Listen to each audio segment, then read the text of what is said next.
Islamabad high court ने election commission को हल्का बंदियों से मुतालिक मामलात जल्द निपटाने की हिदायत कर दी है। अदालत आलिया ने हल्का बंदियों का मामला वापस इलेक्शन कमीशन को भिजवा दिया है। मज़ीद तफसीलात जानेंगे डॉन न्यूज़ के नुमाइंदे उमर मेहताब बढ़नी से। उमर, बताएगा मज़ीद क्या तफसीलात इस हवाले से आपके पास हैं?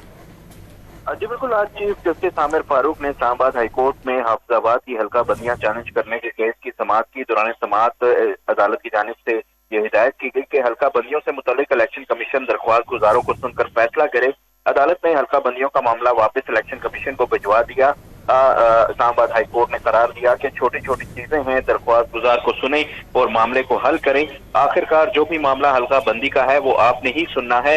15-15 मिनट का तो टोटल मसला है, सुन लें और निपटाएं। और भी कई जगहों से हल्कों का मसला है, उन्हें भी वक्त दें। कोशिश करें जल्दी से सुने और अहकामात जारी करें। हर हल्के का एक दिन में मामला सुने और साथ साथ ऑर्डर्स करते जाएं। जी बहुत शुक्रिया हमारा आपका।